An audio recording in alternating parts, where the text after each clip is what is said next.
Holy smokers, this ain't no dang jokers. We have stocks making some insane moves out there. Look at the public account here today. $3.938 billion. Oh my gosh, I said billion, I meant $1 million. I'm getting a little too excited. Maybe someday, okay? Maybe someday. But my gosh, I mean, just record after record. Congratulations to everybody out there hitting all-time highs in your portfolios. Absolutely amazing. Cava Stock not doing so well. This stock is down about 22 percentage points after hours right now. I'll tell you my opinion on Cava if I think this is a buy the dip opportunity in a very fast-growing, kind of exciting we call it restaurant play. We'll also, after we get done Cava, we're going to do some overall stock talk. There's some stocks making insane moves, like the Planet's up over 100% just in the past 5 days. We'll talk about if that's going to continue. Revolve, SoFi, ELF, AMD, Palantir, a bunch of other stocks we'll speak about in this video here today, and I'll kind of give you, my quick opinion on those stocks, okay? From there, we're going to react to some videos up here. Investors are misinterpreting a seasonal buying as a summer melt-up, says Mr. Pie. Looking forward to reacting to that one. Rick Reeder went on CNBC here today, said this is the best investing environment ever? Whoa, what are we talking about here, Rick Reeder? Okay, I'm looking forward to reacting to that one, sharing my opinions and perspectives. And then last one we'll react to is Brian Belsky, talking about why he's buying Broadcom, nvidia, and AMD, so looking forward to reacting to that one. Now, this is usually a video I'd post on the reaction channel, which is called Jeremy Lefebvre Makes Money. Thank you, everybody that follows me on that channel as well. But that channel is having so many issues trying to upload a video, so for this week, until YouTube figures it out, I'm just going to upload reaction-related videos on this channel as well. So, YouTube's not much help. I'm a Google shareholder. Some stock makes me a lot of money, but sometimes I wish their customer support was better. Let's just put it that way, okay? One thing all I need from you guys, please smash the like button. That's it. If you could just do that for me, that means the world. That's all I need from you. If you want to subscribe here to the channel, you can certainly subscribe, and let me know if you are subscribed to both channels. I'd love to hear from you guys, okay? Additionally, pin comment down there if you're looking to apply to join private stock group, private wealth group, get access to all my courses, Discord chat, exclusive weekly videos, right? Join us in a 6 and 7 figure club, all that sort of stuff. Get your Steel membership cards in the mail to you, as well as getting access to 1000xstocks.com. We can send all that over to you, and that will be the pin comment down there to apply to join us in there, okay? Alrighty, so right off the bat, let's talk about Cava Stock. This one is down 22% after hours. Is this one a buying opportunity here? Well, here's the deal with Cava, okay? The company is pretty exciting. It's I'll say it like this. It's basically a wannabe Chipotle, but for Mediterranean food. If you've been to Cava, food quality's pretty good, pretty healthy, not pretty cheap. I'll say, you're usually looking to get out of there about $15. That's no drink. Just from what I've experienced. I've been a few times to a few locations now at this point in time over the last 2 years, and it seems like you're looking at about $15 before you buy a drink or additional things or something like that, okay? So think of it as going to Chipotle, just a little bit more expensive, like maybe $2 to $4 more expensive than Chipotle, okay? You go up there, you say, I want this, I want this, I want this, I want this. Like a Chipotle-like experience, they put it all in a bowl or a pita for you, and boom, there you go, okay?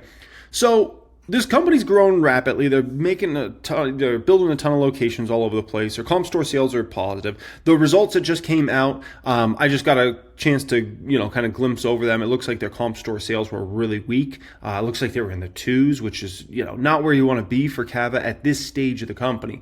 You really want to see 5% plus comp restaurant sales, every single quarter, essentially, when you're at the stage Cava's at. So to be posting a number with a 2 in front of it is not where you want to be for a company at this stage. Like if that's McDonald's, that's fine, but not for a company that's supposed to be fast growing, all right?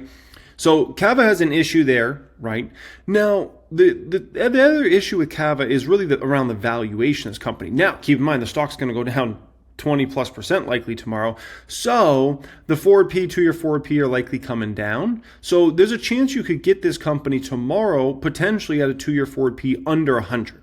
Now, might sound attractive, but it's extremely expensive. If you consider something like Cake, right? Cake trades at a 2-year forward P of 14, let's say, right? Cake has two banger concepts. They're going to be expanding all over the United States of America, North Italia and Flower Child, right? Plus a bunch of other concepts that could be coming behind that they're going to be expanding as well. So, you could say, okay, if let's say Cava was growing revenue at 5x or 6x, what cake is, then you can say, okay, I could understand Cava being valued like that. But here's the problem. Cava is based upon what analysts have here. Analysts have next year's revenue growth for Cava being somewhere around 17%, right? And they have cake being around 7%. Well, okay, so a little over 2x. Basically, they have Cava growing versus cake. Well, the problem is you're not paying a 2x valuation. You're paying like a 5x or a 6x valuation versus cake, right? So, that's where you gotta look at the market and you gotta say, okay, where's my money best put for the next 5 years, right? That's what it comes down to. Because I like all, I pulled up 3 stocks here. I like every one of these. I would be happy to invest in all 3 of these. I'd be happy to invest in Cava. Obviously, I'm a huge cake shareholder, right? And I'd be happy to invest in Bros. But what it comes down to is where's the money best put, right? And it's not like I can just invest into a million different restaurant plays because there's so many other opportunities in the market. We're talking semiconductors, we're talking tech companies, we're talking tech conglomerates, right? The financials, just random small cap companies. Like there's so many opportunities in the market. So it's not like I want to hold, 6 restaurant stocks. Like 1 or 2 is enough for me. So that's a tough thing there. And then, here's one last thing I'll say about Cava here before we move on and start talking about these other stocks, okay? I went to this location, 99th and McDowell, probably a month or 2 ago, okay? And it's an interesting location choice, first off, but, I talked to some of my, extended family members about this location because they live in that area. And I said, did you know about this place? They said, yeah, we seen the sign. We had no clue what it was, right? They'd seen it many times, but they had no clue, like, what this place was. And when we went to it like peak dinner time, essentially, and it was a ghost town. Like we literally just walked up there and just started ordering. Like there was no line, there was no what you would think there would be for a concept like this. Which means what? It means they have a marketing problem. Cava doesn't have a food problem. I don't even think they really have a location problem, although it was a kind of a questionable location, I thought. But they got a marketing problem. Like people live in this area, they see this location, they see the sign that says Cava, and they have no clue what it is or are interested in going or anything like that because it's like you got to market to people. So it seems to me like Cava, is really big in New York City. Okay, that's cool. Like you're really successful there. Well, the problem is when you expand to Phoenix, Arizona, you better let the people of Phoenix, Arizona know what you're doing, what you're up to.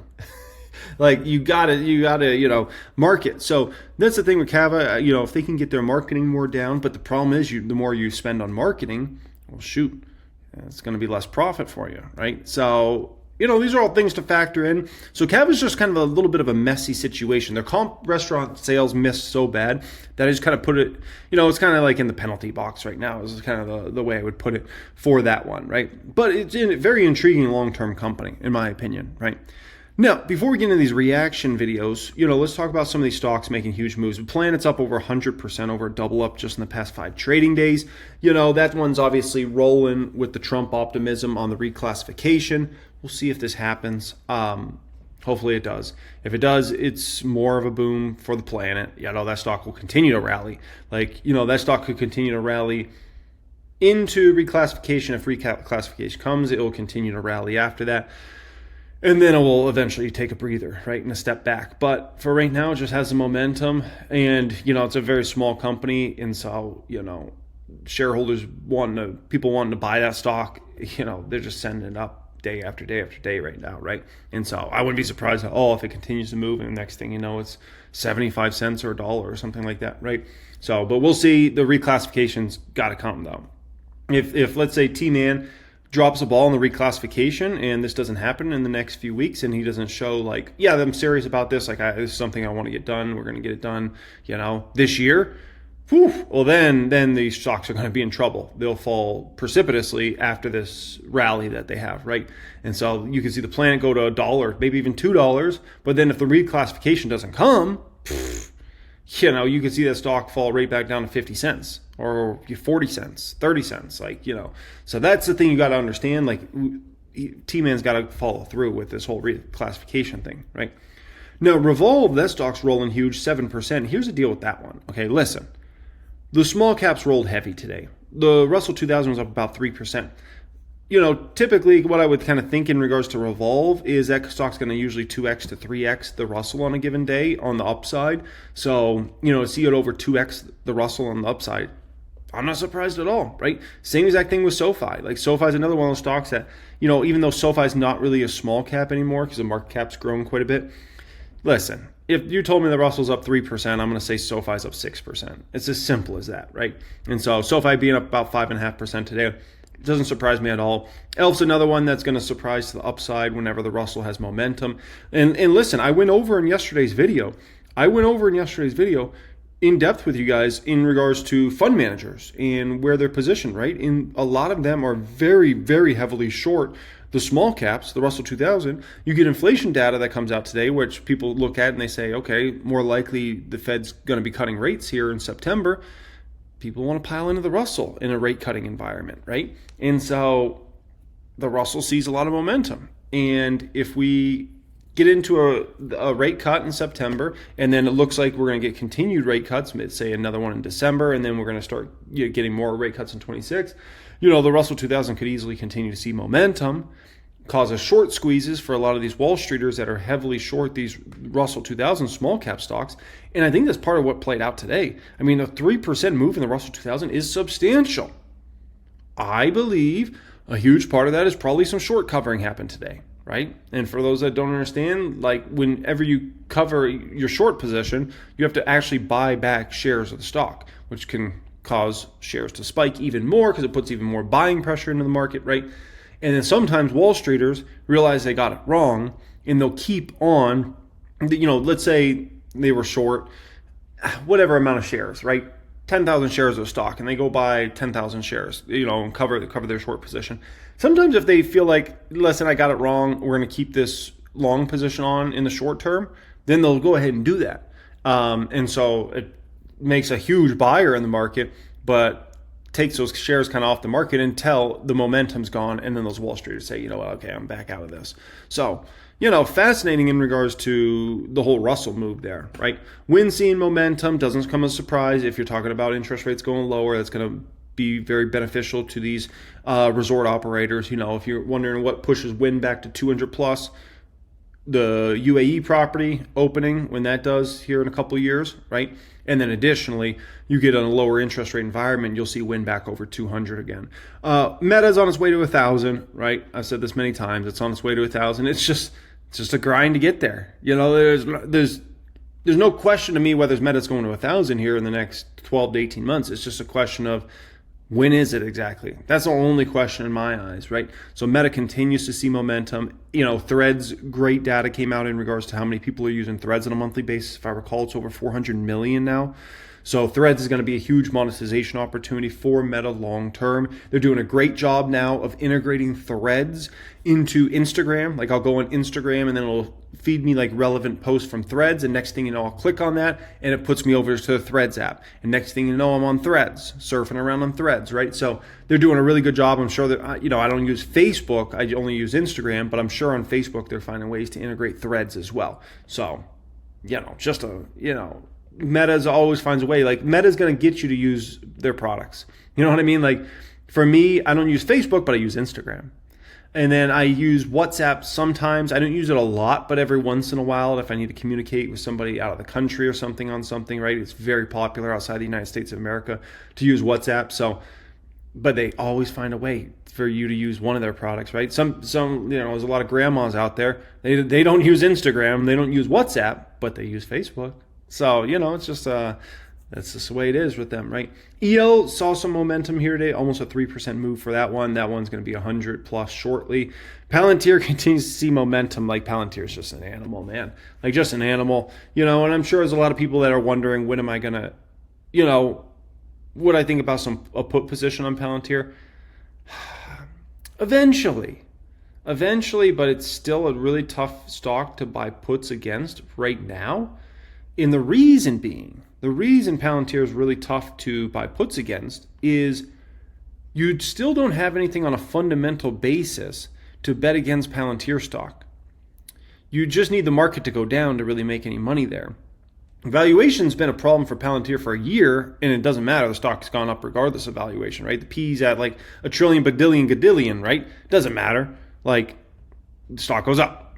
And so valuation's a concern, but it's only a concern when you get something fundamental that starts to turn negative, which is what? If you've been watching my channel, I've been explaining this a million times. When Palantir starts to see revenue growth deceleration. When the revenue growth starts to decelerate, that will be the moment of truth for Palantir, and that is when that's sniffed out, Palantir stock will start getting hit hard. But once again, is it next quarter? Is it the quarter after? Is it the quarter after, right? We do know Palantir is not just going to keep accelerating the growth rates forever. That's impossible, right?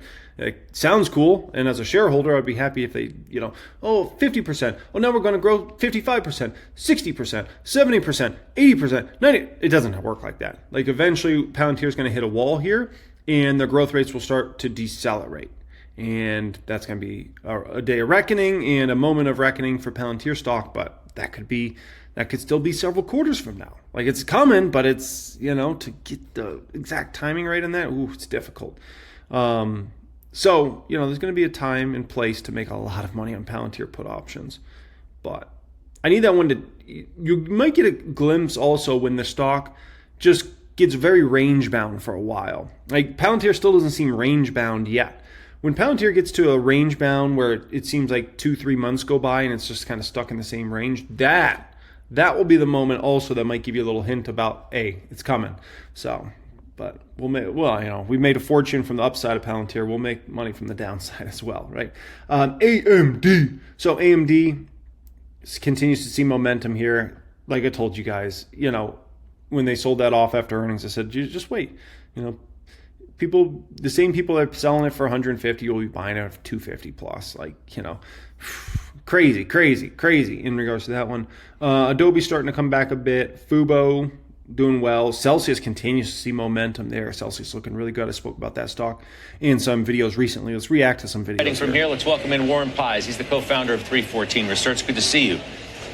Good to be here. You downgraded equities in July. That's correct. Uh-oh. Yeah, I mean, to give us a little bit of slack, we upgraded. We were overweight through it from May. Last time I was here, I was pretty bullish in May, and we went down to benchmark weight. And so we just told our clients, look, if you've been following us, then you're ahead on the year. You're beating your benchmark. We downgraded in February, re-upgraded in May. Now we're pulling back. I think tactically it makes sense. Everybody's bullish today. You've had a lot of guests, and I don't hear anything but positives. Well, Rick Reeder, for example, he described what he thinks is an absolutely amazing investing environment. Yeah, I heard that. Yeah, I mean, I think that gives you pause? Well, we measure sentiment objectively, but it does reflect what we're seeing in our objective indicators. So we see sentiment is really stretched, extreme. We want to fade that. It's a little tricky. Seasonally, we're going into a weak period of the year. And, one of the things Mr. Pie, here's the deal. Okay, listen, Mr. Pie. In all due respect, sir. What you just laid out there, listen to what you just said. It's a little tricky. Seasonally, we're going into a weak period of the year. Seasonally, we're going into a weak period of the year. Listen, I got the reaction channel. How many times have I reacted to videos over the past month? People worrying about we're going into a weak seasonal period. I don't know about this market in the short term, August, September. I don't know. It's a weak seasonal time. If it's not like there's just some overwhelming bullish and everybody that goes on CNBC and everybody I react to is just like, oh my gosh, yeah, August, September are going to be banger months. We're going to be booming. Like maybe Tom Lee says that. But I can tell you, like, the masses are not. The masses keep bringing up the same talking point he just brought up around the market. Weak time period. This is a weak seasonal time period. They keep bringing it up again and again and again, right? I don't know. And, one of the things, and I talked about it last time I was here in May, that really supported the market with these systematic buyers, so vol targets, CTAs, and corporate buybacks. And we're going into this period right now where there should be a seasonal dry period for corporate buybacks. We've had some aseasonal buying at the beginning of August, and I think people are starting to jump the gun and misinterpret that as this summer melt-up that everyone wants to believe in. If people are so bullish, and there are so many of the bulls, why is there so much cash on the sidelines? Well, I think the cash on the sidelines honestly reflects the amount of fiscal spending that's gone on in the economy. I mean, everything. We look at checkable deposits, you look at the stock market, you look at gold, you look at Bitcoin, every asset has increased. $100 trillion of wealth creation, the main assets that we look at. And it's really coming from the federal government running a 7% deficit every year on pro-cyclical. So I see that as a huge support to the market. We just see that as a huge... Oh, it was almost... Oh my gosh. It was almost 4, 4, 4, 4, 4, 4. You guys know I love when it's all a bunch of numbers all in a row like that. Oh, man. I see that as a huge support to the market. We still have a $6,800 price target to the S&P at the end of the year. But I think when you're talking tactically, and I think Rick said this, is you want to lean more on technicals and systematics. In our work, I think this is an area to watch for a pause. Well, because he talked about the technicals being great for the market. I mean, just... Man has a 6,800 call, but he making these tactical calls. Oh, we got to get out. We got to get back in. My gosh, brutal. It's just going to produce you worse returns, man. It's just a crazy way of trying to do the stock market. It's going to produce you worse returns. Trying to seasonal period going to be weak. I got to get out. Fall time's good. Winter time's good. Let me get back in. It's just ridiculous, man. And everybody already knows this data. No one that's been in the stock market any amount of time doesn't know all the data around what month's the best for the market, which one's the worst. But the thing is, there's a lot of abnormalities in that, right? And even if, let's say 1 month, 56% of the time it goes down over 100 years, right? Okay, 40, it means 44 times it went up. So come on. Yeah, I mean, we had a lot of great momentum signals, and we put those out in May when we upgraded stocks and went overweight, and those are still in place. That's like a 12-month signal. But you have to recognize that trees don't grow to the sky. Fair. These things pause, and I think, like I said, we're going to benchmark weight. If you're a client of ours and you followed our advice, I think you want to just neutralize your overweight and let the market come to you. No, I hear you. I'm not trying to pick on you not at all. That, no. At all. And some suggest, look, I'd love a pullback, and I would buy it. The Fed plays a role in this conversation too, doesn't it? Don't fight the Fed. They say that for a reason. For sure. Get more cautious and negative on the market when even, Robert Kaplan, who isn't exactly, Mr. Dove, is leaning towards a cut himself. Yeah, and to be fair, we've been on 3 to 4 cuts all year. So this is ebbed and flowed. Everyone's got, at different points in time, they're at no cuts. Bank of America, no cuts. You get the big guys. Now they're all back on cuts. That's now getting priced into the market. So what comes next? That's the big question. What comes next? I think there is some concerns in my mind about the labor market and the growth story. And the market's kind of glossing over that, in my view. What about areas? Yeah, what you could have play out here is you could continue to see a heavy rally into the rate cut. And then what could happen after the rate cut, and it's just a question of does it start days after or weeks after, right, is you could see the market actually weaken after the first rate cut comes. Because Wall Street always if everybody thinks there's a rate cut coming, everybody buys into the rate cut, right? Then it actually comes and it becomes a sell the actual event situation, right? And so would I be shocked if we continue to rally all the way into that September cut, then they actually cut, and then days later or weeks later the market starts to lose its footing? I would not be surprised at all. I'd be like, that's just the stock market being the stock market. And that would lead right into what? That would lead right into a 2018 situation, right?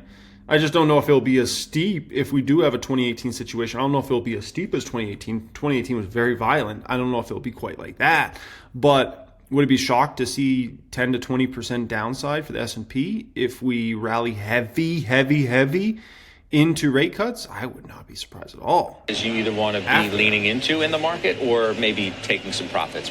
Well, I think what's relevant to today is I'm fading small caps and low quality. Oh, you're fading this big move This today. move today in small caps, I'm not a believer in it. And I think that hedge funds got over their skis using small caps as a short that they use against these large cap, high quality stocks. So that trade's probably going to have to digest a little bit. That's almost a 3% move today. I know, and I would if have small cap exposure, I'd be lessening here. And if I was looking to put shorts on against my equity longs, I would be shorting the Russell here. That's just ridiculous. In all due respect, just ridiculous, Mr. Pie. Come on. Let's view this here, okay? the Russell today is the same level basically as it was back in February of 2021. February of 2021, sir. I mean, it's hard to fade small caps when they haven't gone anywhere in years and years and years and years. That's a tough fade. And when everything has gotten more expensive, all this inflation that we've had over the last, there are many things that you can get at the same price you could at the beginning of 2021. And the Russell 2000 is one of those. Very few things in this world. And so to say you're going to fade it here, dude, like, who knows? Like, what happens if we rally into rate cuts and then, rate cuts come and then the market just continues to rally because it believes we're in a new cut cycle and we're going to cut all the way down to the twos? Then you could see the Russell roll all the way through the fall, all the way into the winter, and into the first half of 2026. And you could be looking at a Russell 2000 at 3,000 at that time. Like, you got to play these different scenarios out. You can't ever just say, oh, it's only this or only that. There's several different scenarios that play out, and one is a scenario where in the first half of 2026, the Russell's at 3,000. And I don't think anybody's even factoring that in right now. And I'm like, I wouldn't bank on it, but I'm like, is it a possibility? Sure. Put the pieces of puzzle together and think, I could actually see how that can happen. What about the mega caps? Because the NASDAQ's having a record high kind of day of its own.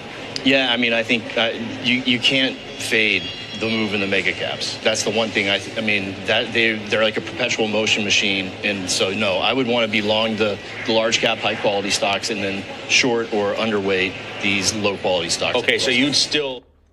Oh, okay. So that one wrapped up. Rick Reader, BlackRock. Have you back. Thanks for having me. I tell you, you sent me an email earlier. I had to do a double take. You said this is the best investment environment ever. I think that. You mean that? I do, and by the way, it doesn't mean necessarily everything's going up, but there's a couple of things at play that are pretty extraordinary. First of all, you take the equity side. First of all, technicals and equities are crazy. I know we've talked about it before. Amount of cash on the sideline, the amount of buybacks relative to the IPO calendar, i.e. the demand versus supply, is pretty extraordinary. And these companies, we've talked about on the show, the multiple is not that attractive. These companies are throwing off the earnings growth. So I looked at 2024. If you strip out Tesla for obvious reasons, Mag 7 year-on-year growth is like 54%. You get through multiple pretty quickly when you're growing that fast.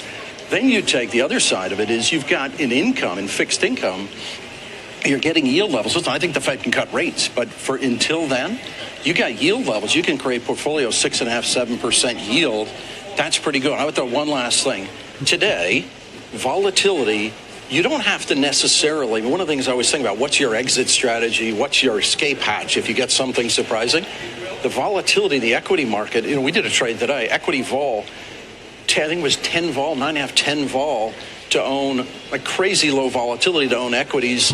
So you don't actually have to take the downside risk. So that's a pretty good environment. And the Fed's going to... Yeah, one of the issues you have, if you're thinking about, could we get a major correction this year, right? And one thing that makes me say, like, maybe it's not going to be a 2018.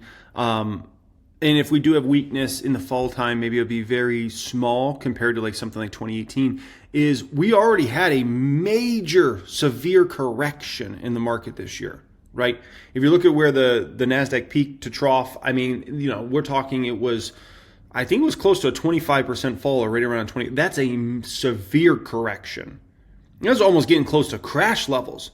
So we can't call what happened this year a crash, but it's actually pretty dang close. It was what you would call a severe correction we had in the market, right? And we had that in the S&P 500 as well, a severe correction.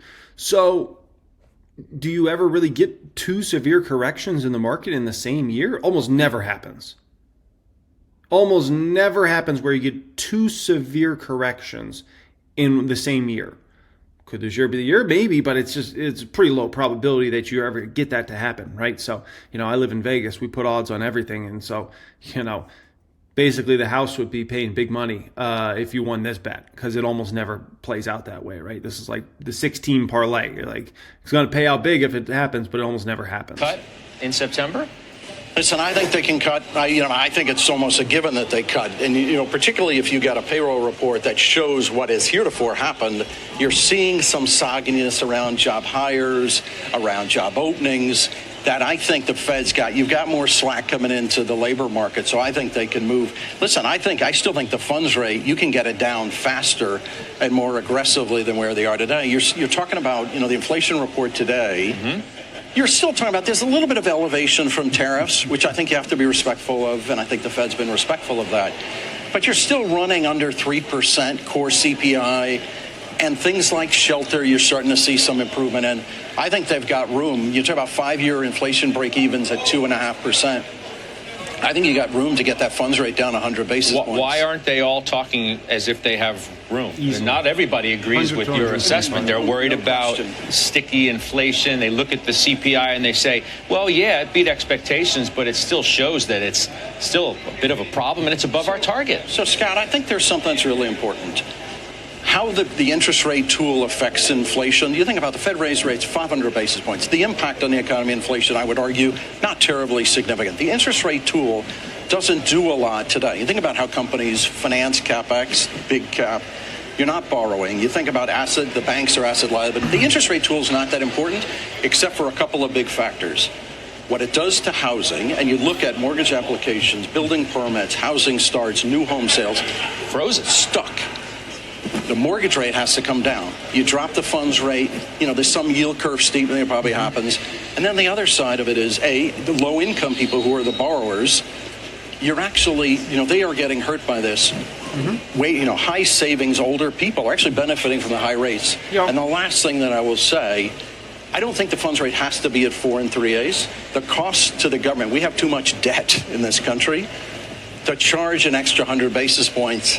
When I think the transmission of how it impacts inflation that I think is dull to start with, is it worth it? It's a pretty high price to pay. If the White House is listening to what you're saying right now, they're all standing up yelling, yes, yes, this is the story we've been trying to tell. Yeah, I'll say a couple of things. One, I think you have room. And I think you have room to bring that rate down. I also think there's something spectacular happening around productivity. Much of what's happening on the backside of this technology investment, not just the traditional hyperscaler dynamics, but you think about how big companies are using data. You think about space as a new technology. Like all of these are geared towards higher productivity, operating at a lower cost basis. That's where we're going.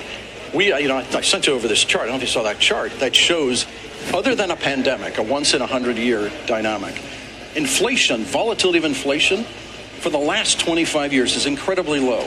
We don't run an economy that's manufacturing, commodity-oriented. It's not cyclical. Mm-hmm. Volatility of inflation is incredibly low, and we're seeing enhanced productivity.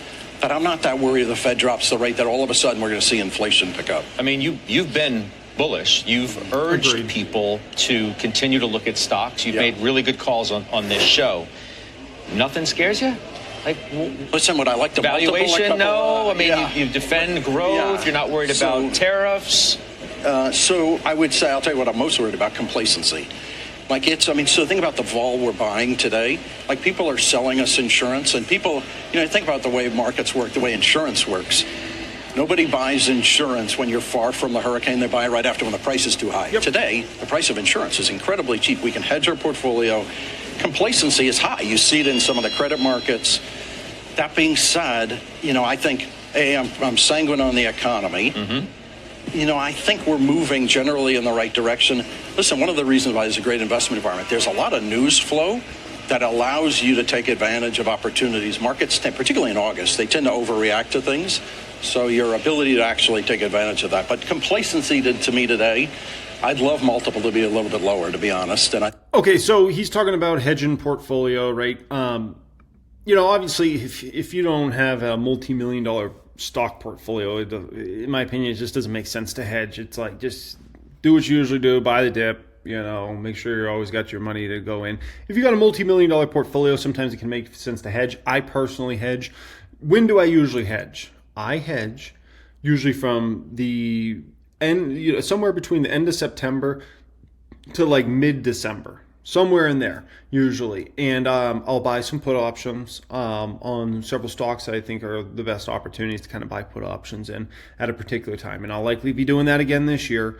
Somewhere between probably late September to mid-December, you'll see me add probably $50,000 to potentially $100,000 of put options in the public account. Now that might sound like a huge amount of money, like, oh my gosh, you're gonna buy $50,000 worth of put options that are gonna expire in 2026? That's a lot. $100,000? That's almost a $4 million portfolio. So when you factor that in, the percentages, it's not like that's some crazy amount. If I hedge $50,000 to $100,000 on a $4 million portfolio, and let's say the market keeps going up between now and then, that portfolio could be $4.2, $4.5, $4.7 million.